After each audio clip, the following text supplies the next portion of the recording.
Hey guys, quick disclaimer. The Nosy Hens podcast talks about content that is not suitable for children and might bring you some discomfort too. This includes violence and abuse of all kinds, strong language, and graphic descriptions. Listener discretion is advised. Listener discretion. Oh, I sound good. Listener discretion. A listener discretion. Cause it's the Nosy Hens podcast. Hey, you better cover your ears. No, don't cover your ears. You better listen to us. Yeah, Trigger you need warning. to listen to us. all over. Yeah, Trigger just get that trigger warning. Oh. Just get that. Just get that trigger warning. Oh. Just get that. trigger. Just get that trigger warning. Oh. Just get that. Oh. Just get that. Cause it's a trigger. Just Disturbing for you. every time A-Rain knows how to catch me off guard and make me break character. And I love it. Y'all, we always come with the heat every week. Every time. It's You know it. These are Grammy Award winning intros. It sure is. They so And I can Grammy guarantee you ain't nobody doing it like this. Okay. So welcome to the Chicken Coop, y'all. Cluck. You listening to the Nosy Hens podcast. I'm one of your favorite hosey hens. I am not a hosey hen, okay? No, she's not a hosey hen at all. I'm one of your favorite nosy hens. You can call me Jazz. I'm also one of your favorite nosy hens. You can call me A. A-Rain is so beautiful. She's so smart. She's so talented. She is my sis. Yes.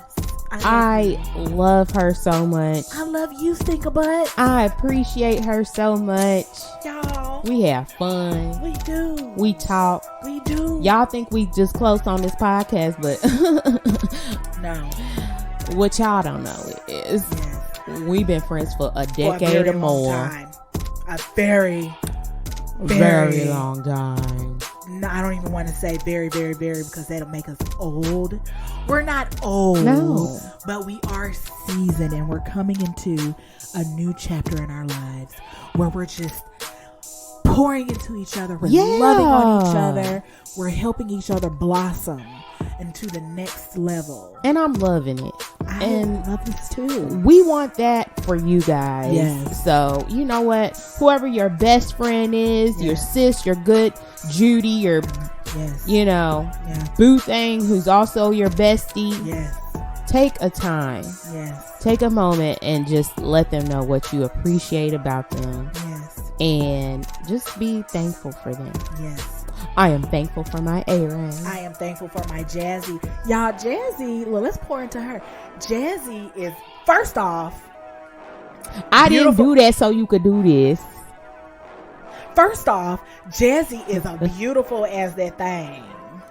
Like, she be acting like she not, but she is gorgeous, y'all. Oh my God. And her new boo also thinks that she's gorgeous. He does. Because she is. She's the sweetest thing, sweet as pie, would give you the shirt off of her bike.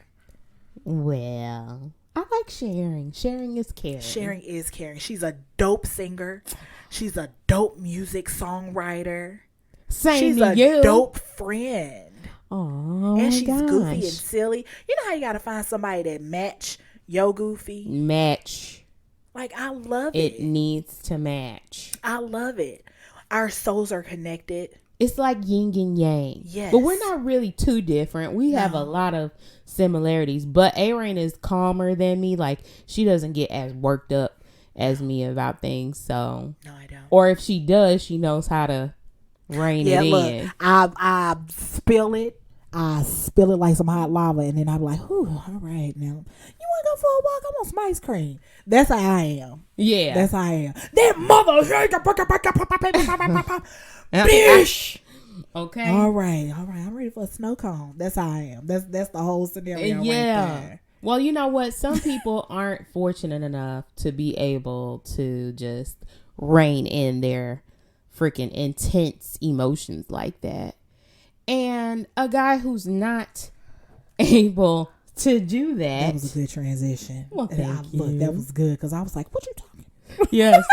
I was confused, y'all. I was really like, her. I've been working on my transitions, trying to give you guys that radio-like quality. Yes, you are now listening to The Nosy Hands Podcast.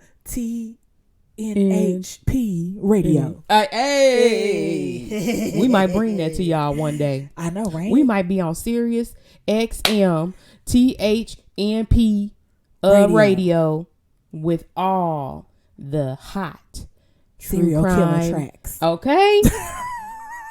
Come on, serial killer tracks. Shoot. But yeah, somebody who's not able to control his emotions like that. Yes. Is a man by the name of Robert Rembert Jr. or Rembert. First off, with the rare. Okay, because I'm going to call him Rob. I'm just call him Rob. You should call him Double R. Yeah. Yeah. So he wasn't able to do it. Now let's talk about this. Let's talk. So this man was born on November the 23rd, 1966. And that makes him a Sagittarius. And I usually don't bring up horoscopes. Sometimes when I do, I think it's very important because I want you guys to listen to this. Yes. What is a Sagittarius man's weakness? This is what candy is a... You must know a Sagittarius who has a weakness for candy. No, but, I don't think I know any Sagittarius. Well, maybe I do. I don't know. Well, listen to this. So the major weakness of Sagittarius is impatience. They lack discipline and are careless most of the time. They are spontaneous and get fed up easily. Since they are unorganized, they struggle to attain their aims. So this is very important, all right?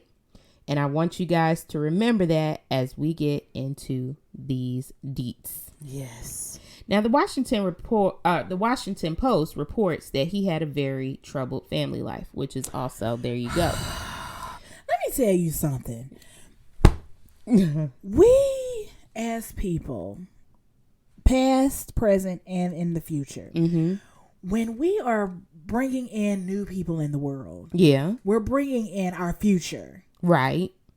So I know for some people, they are emotionally immature. Yeah. But we got to work on it. If you know work and you on can it. fix it, be like, let me go get some help before I mess up these kids. Seriously. Or even if you did start messing up the kids, be like, you know what? Let me go get some help so I don't continue to mess up these kids. Exactly, and then let me try bro. to, work through and kind of help what I messed up to help them. It just takes a choice to change the entire course of your life and somebody else's life by proxy. Yeah. Because you could be creating serial killers. Yeah.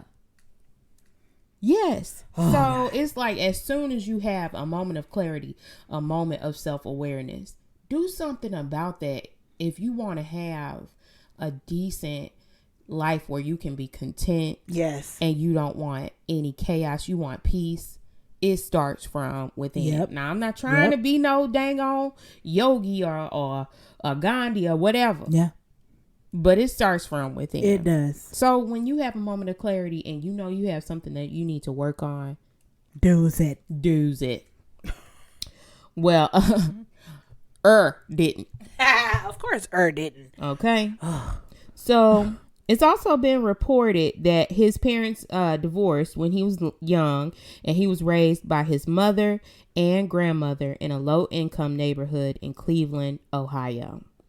His mother had a drug addiction, and he witnessed a lot of domestic violence in the home. Off to a horrible start. Yep. You witnessing domestic violence, you're going to perpetuate domestic violence. Because it's normal to you. Exactly. So as Robert grew into his teenage years, he began to get in trouble with the law. His first arrest was for stealing a car when he was 16. Dang. Just starting young. Now, that began a consistent pattern of offenses such as assault, drug possession, and offenses to do with weapons. He dropped out of high school, and it was better for him to be out in the street up to no good than to be in the home in a less than ideal environment. That is crazy. The dangers of the street is safer than being in the four walls of your own home. Ain't that crazy? That is crazy. That is crazy. But that's how he felt, and it was going well for him, except for, you know, some arrests here and there. When he was 18, he did try to get his act together when he enlisted in the U.S. Navy. Mm-hmm. Now, here there are conflicting reports, because some reports say it only took a few months for the Navy to get tired of his pattern of misconduct, and they said he was discharged due to this. And that one is the report that I'm more inclined to believe. But there was other reports that say that he was honorably discharged from the Navy, and I was trying to look it up, but you know, that costs money. Right? Okay. Yeah, that costs money and other resources. That, right, girl, I ain't take the time. Like, nah. All right. Nah, I'm just going. I ain't finna give y'all none of my information. You ain't about to take my identity. Okay. In the words of my granny. So, but knowing what's next to come, like I said, I was leaning toward him being kicked out on bad terms. Yeah. Now, over the next several years, went back to what he knew, which was getting into trouble with the law for various reasons, mainly assault, drugs, weapons, and theft. He also had several convictions for driving under the influence. So he just was all bad. Yeah. He was just all bad. And in between being in jail, he would work low wage jobs here and there. But basically, he was a career criminal. Basically. Now listen to this. On December 23rd, 1997, Rob was about 27 at the time, and he was working as a bus driver. On a parking lot, he gets into it with a man named Dadrian Lewis. Dadrian. Dadrian Lewis. And he shoots and kills this 24-year-old man after just getting into an argument with the dude. Don't say what it was for or nothing. He just got into it. Shoot. Kill. Now, Rob had a good lawyer. He convinced the judge that the shooting was unintentional, and in 1998, Rob was only found guilty of voluntary manslaughter and served just 6 years in jail. So, I can't imagine. Right. Killing somebody and you only get a slap on the wrist. Right. Because did he end up serving the full 6 years? Yeah, he served the 6 years. He did the full 6? Yeah, he did the 6 years. But, I mean, that's it for taking a life. That's crazy. And I guess it just varies from state to state on how harsh the punishment is for taking someone's life. But some people be killing people and only be getting like a literal 6 months. Slap on the wrist. Right. Oh, that was bad. Don't do that. Okay. Like, what? No, don't do that anymore. Boop, boop. That's it. Yeah. So around 33, he's out of jail and he returns to Cleveland to find a job as a truck driver. You can do that as an independent contractor. So maybe that was just like an easy job for a felon to get. Yeah. You know, not sure, but that's what he did. Right. So he gets that job, and though he goes back to his old alcoholic ways, he is making a living. And it seems like this is what was happening for a long while. It was just like a long stretch of him being a drunk truck. Golly. A drunk truck driver. And it be so many rules and regulations and stipulations on being a truck driver. Like, how you hiring? I guess they was like, I mean, he get the cases to where they supposed to go. So. Right. Don't suck your teeth on that one. Okay. Yeah. So maybe even though he is done with his old ways, he wants to stay under the radar. No, maybe he is done with his old ways and he wants to stay under the radar and just get by without being noticed. So that happened until September of 2015. Now, Robert is now living with family. He's living with his 52-year-old cousin, Jerry Rembert, and that was Jerry's home. So Jerry's letting him stay with himself and then Jerry's 26-year-old girlfriend, Morgan Yitzel. Let me tell you something. I'm not going to be 26. That's somebody. Let my daddy touch me. Okay. Oh, well, okay. That's disgusting. That That is papa. Yeah. Yeah, that is tricky. Golly. That is tricky. So Morgan, she was a mutual friend of both of them. So really, we don't know the full dynamics, but a lot of reports refer to Morgan as Jerry's girlfriend. Okay. And it seems like history repeats itself because Robert gets into an argument with Jerry and he shoots both Jerry and Morgan dead. Dang, he just don't know how to just not? Sir, you don't always have to pull out no gun just because you got into an argument. He should not have had access He shouldn't to have a had gun. no gun.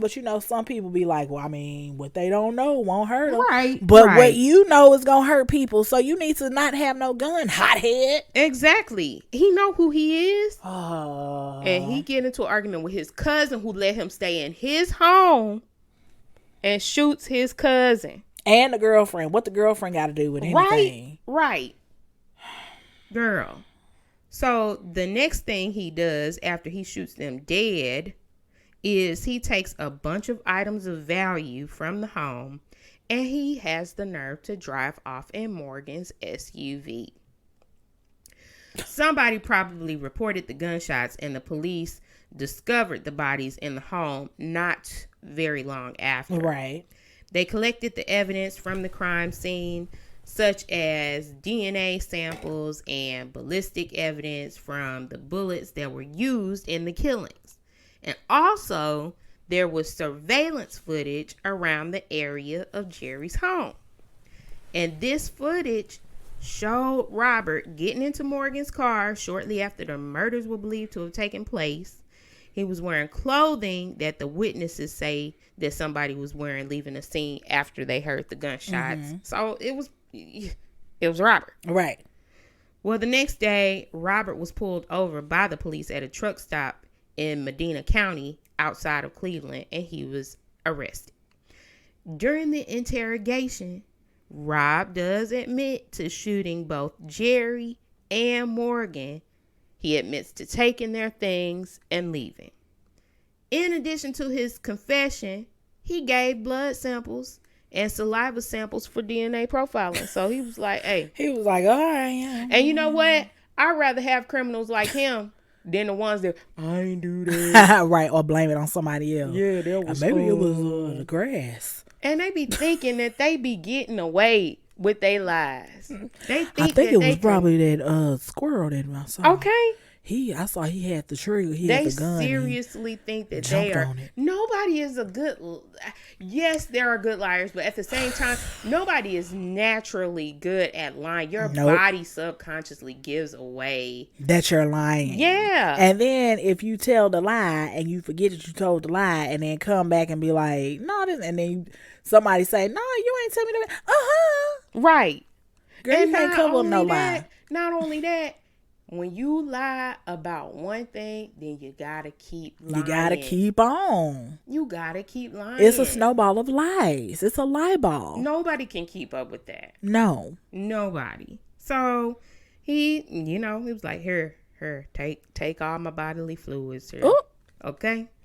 And of course, the bodily fluids linked him to the murders of Jerry and Morgan. Yeah. However, it was a slight surprise when his DNA turned out to be a match for the rape and murder of a woman that was 47 years old named Renee Mae Payne. Yeah. And that took place way back in 1997. Now, remember, this is 2015. Right. So, thanks to technology and, the DNA profiles and stuff like that. So maybe they do be keeping files. They just like reopen them when they get new stuff to the database. Yeah. And maybe there's got to be an automatic, scanner. Yeah. Now, whenever some new information is put in. So they got. I wonder, because I feel like when people kind of just surrender their DNA sample, knowing that they did a crime and knowing that they're going to be a match, I wonder if it's a thing of like, well, I want you to catch me because I don't want to do this no more or something like that. I wonder if it's one of them things. Like, I know I'm bad. I can't stop it. So I need you to stop it for me. Like an addiction. Yeah. There are some people who actually care that they have this compulsion to, kill or do whatever is bad. Like, have you seen on, is it Hulu or Netflix? It's called The Patient. It's a series called The Patient. I think it's on Hulu because I think I have it in my list to watch. With Stephen Carell. Hold on, is it? Yeah, that's on Hulu. Yep. Oh my gosh. That's on Hulu. First of all, I have it in my list to watch. Girl, you need to watch. It is so good. It is so good. But this guy, the synopsis is, this guy has a compulsion to get revenge on whoever, pisses him off. And he knows that it's bad that he is doing that. So what he does is he kidnaps his psychiatrist, and he's like, you finna be in my house until you help me stop. But it's like, sir, I can't help you stop that. That's like, I gotta put you on some kind of sedation. Right. You basically gotta be zonked out. Right. If you can't on a sober mind. Like, that's crazy. Right. And it's like, this dude bad because he want to stop, but at the same time, he kidnapping somebody who he gonna eventually have to. It's like, duh. But yeah. So some people do want to be caught. Right. And they don't want to like verbally confess. Because I wonder if he knew that he would be linked to something that he did in the past. Like, I wonder if he was like. So it could have been him, or it could have not. That could have not been the case for him. Where he was just like, I'm gonna go ahead and get him whatever they need for this one, and he thought that's what it was. Well, guess what? So in addition to the 47-year-old Renee Mae Payne, he was also linked to a 31-year-old named Kimberly Hall, who was found beaten and raped only a little earlier in 2015. Dang. So he had gotten linked to another girl, Kimberly Hall, raping her. Did Kimberly Hall, did she die, or he just assaulted her? It looks like he just assaulted her. Okay. And you know what? I'm going to come back to y'all on that because I need to know what happened to her. If, she reported it and maybe she didn't know what he looked like or, whatever, how that went down. I'm going to get back. Actually, I'm going to add it to the end of this episode once I have that information. So be on the lookout. Yeah. So they began asking him about these cases, and Robert admits to everything. In 1997, that same year that he killed Daedrin, he was working as a bus driver. He said he lured Renee into a public restroom at the Cleveland bus station, and this is where he beat, raped, and killed this woman. Somehow, he was able to slip away unnoticed, where other bus drivers and bus station workers were investigated for the murder. What? Yeah. So they was looking at other people. They didn't look at him because. But it's like he the one that was in. Well, I guess he hadn't gotten caught from Daedrin. Yeah. He was able to slip under the radar somehow. Somehow. And not much information. Oh, okay. I already did, y'all. Hey, I'm smart. It says not much information was available on Kimberly Hall's murder, but there was a report of her being strangled to death by Robert and dumped in the middle of a street. What? Sad. So now we have 5 murders. Daedrin Lewis, Renee Mae Payne, Kimberly Hall, Jerry Rembert, and Morgan Nietzel. Very, very sad. Rest in peace to all of those people. But are there more? Possibly. Yeah. And especially if he had a penchant for raping people. Yeah. So maybe if other cold cases are reopened or they do that scan, you know, I don't know. But they got his DNA, and I do hear that it's expensive to run those kinds of tests. So, but it can't be too expensive. We just send people out to the ocean to go look for a submersible. Girl, you know how much that costs? I don't think it's a DNA lookup is about that expensive. Okay. Oh my gosh, y'all. What y'all think about that? That's what I want to know. What y'all think about that? But yeah. So yeah. I mean, it can't. I mean, it is expensive, but it's not too expensive when it comes to bringing closure to people who, you know, and need how many times could they use like one DNA sample? Like, can you use one DNA sample multiple times to try to like line or match it up against other crimes? You should be, because because what they're taking from DNA samples is information. Yeah. So it's not the actual sample itself that they need, but the information from that DNA sample that they can run against other, you know, samples. Because then they could do in their database. Right. They could look up murders that happened with women who were strangled and raped. Yeah. And that probably, because it seems like his MO was raping, strangling, and dumping them in a public place. Mm-hmm. So it's like if they went through those type of cases and then they matched it up, I wonder if especially in that area or around that time, unless he had a time, because I kind of, it's like, how did he, in 97, he had those 2 cases, and then in 2000, is that big, large 7-8 year gap. Yeah. Where it was nothing, and then all of a sudden he's matched to another woman being strangled and raped by him. I don't know if people can suppress their urge like that or for that long. I kind of feel like, you know, once you start doing it, you know, unless it's a drug induced thing, I don't know. Yeah. But it's like, I wonder if they could go through their database and pull out those particular cases that may have the same MO. Right. Just to run his DNA up against their DNA, if they even did DNA kits and stuff. Honestly, because you know he is guilty for 5 people. Right. Why would it just be 5? Right. Especially, and why would it be in such a long stretch of time? Right. Without Right. Exactly. And why would he wait until 1997 to start doing something like that when he had been, you know, darn it, being a criminal since 2016? I mean, since he was 16. Right. So he probably got a lot of bodies. Yeah. That be the thing with serial killers, serial rapists, all the things. Yeah. Because it's sometimes, well, I guess it depends on how they do it, but I know they try to scatter information all over the place in their killings. That's what I seem to have. That seems to be the common denominator whenever we discuss a serial killer.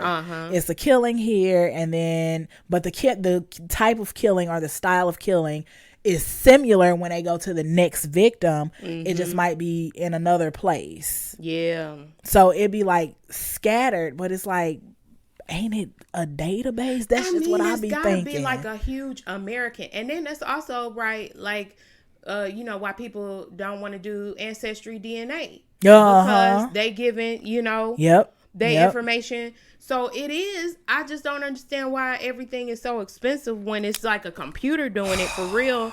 I mean, you got people running the computer, but how much? Like, break down the cost. Right. Because it's like even for the ancestry stuff, we already paying them what, $150 to do that. Yeah. It's like, I'm already paying you, so I was like, oh, it's too expensive for other things. How and why? When taxpayers are paying the dollars for you to be able to do these things. Right. So if that's the case, if it's so expensive, why do you even have that as an option?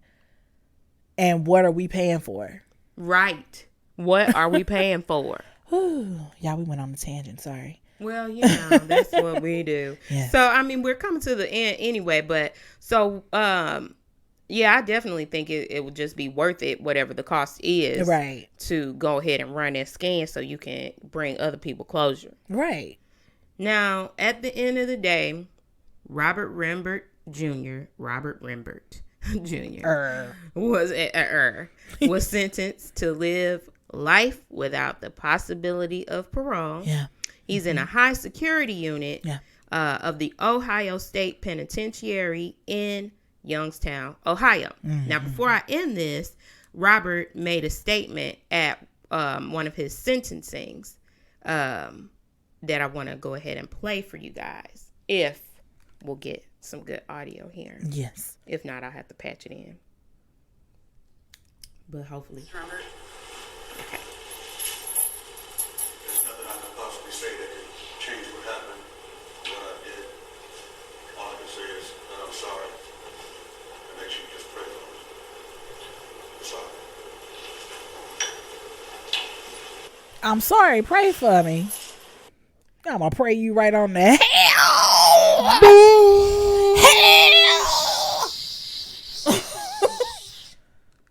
There's nothing. If y'all didn't hear that, he said there's nothing I could possibly say to truly convey how sorry I am or something like that. You ain't sorry. But I'm truly sorry, and I just ask that y'all pray for me. No. I'm sorry. Excuse me? Pray for me? That goes to show that he has some narcissistic traits. I ain't gonna go ahead and call him a narcissistic, because people be hating when you diagnose people with narcissistic personality disorder, even though it's obvious and clear as day. But he has some traits, because you ain't say nothing about the victims. Why not pray for the family of the victims? Why not pray for the victims? Why not what you need prayer for, bro? Because he not truly sorry. I'm truly sorry. His statement was very generic. It was very generic. If anything, because it seemed that he liked doing, just like people patties last week. Yeah. It seemed like this was just something that he enjoyed doing. Yeah. And we'll go ahead and put his picture up. I think that's something we'll probably do moving forward, is put a face to the people that we're talking about on Instagram. But we'll put his picture up. And he does look like he probably got some darn anger issues. Yeah. Entitlement issues. Especially entitlement issues, because how is it? I wonder what the argument was between him and his cousin. It probably was like hey, dude, I'm noticing that you drinking up all my Sprite. Can you just like slow down? Slow down. Pew, pew, pew. Stop drinking the Sprite. I'm living with you, and I ain't paying rent, but you got the nerve to tell me what I can and can't drink. Okay, that's probably exactly how it went. That's probably exactly how it went. And then the person with entitlement, when he got into it with Daedrin, he was probably like, "Hey, let me get $5," and Daedrin's like, I only got enough money for me to get on the bus. What? Right. Pew pew. I'm taking you where you need to get, and you got the nerve to tell me you can't give me no extra money. That's what he looked like. Like a don't nobody tell me no kind of Can't person. Nobody tell me no. And you know what? And if it was true about what his mom was going through, where she was on drugs as well as getting, beat up and stuff like that, he probably had nobody telling him no. They probably didn't care. And people, because I was thinking about this earlier when you were talking about his childhood, when people expect, like when you're a child and you're left to figure out what's right and wrong on your own, and you're just learning from whatever you see. Mm-hmm. Look at the dang on story, Lord of the Flies. Mm-hmm. When them kids had no adult supervision, they took it into their own hands, what they thought and considered to be right and wrong. And them kids turned into little shits. Literally. Killing each other. Like doing horrible things to each other. And that's what happened. You can't tell me no. You can't tell me I can't do this, or I could do whatever I want to do and I'm not going to get in trouble for it because my mama and daddy ain't going to come get, like. Yeah. Yeah. So what y'all think? Where did Robert Rembert's entitlement, sense of entitlement, and his impulsiveness come from? Where do you guys think that it came from? Where specifically did you think it stemmed from? Let us know by emailing us. You can email us at thenoseyhenspodcast@gmail.com. And you can slide into our DMs on our socials at The Nosy Hens Podcast. Yeah, we want to know. Yes. Because let me tell you something. I think it came from he didn't have nobody looking out for him. Yeah. He was just in the house and was left to his own devices. Yeah. And when he, got of age and started thinking of, trying to, I don't know, not better his life, but I guess survive how he wanted to. Yeah. Then he thought that the world was over. Yeah. And you have to, because that's even one thing that I'm teaching my children. It's okay for someone to tell you no. And you don't have to have a meltdown because someone told you no or someone disagreed. Right. You don't, it's no cause for all of that. Like that's stuff that you teach your kids so that they don't grow up to be adults and they start strangling people out here on the street because the person said, no, I ain't got no sugar. You ain't about to kill me because I have lack that you asked for. Right. Who are you? Who are you? And who are y'all? Follow us on our socials and just interact with us. Like this episode or this podcast. Completely rate us. Share it. Yes. Listen to it while you're at work. Download. Subscribe. All of that good stuff. Now, this is a shorter episode, but we hope that you enjoyed it because we hope it gave you something to think about. Yes. And we'll be coming back to you with some more good old stories. Yeah. And thought-provoking questions. Yeah. Until next week, guys. We love you. All right.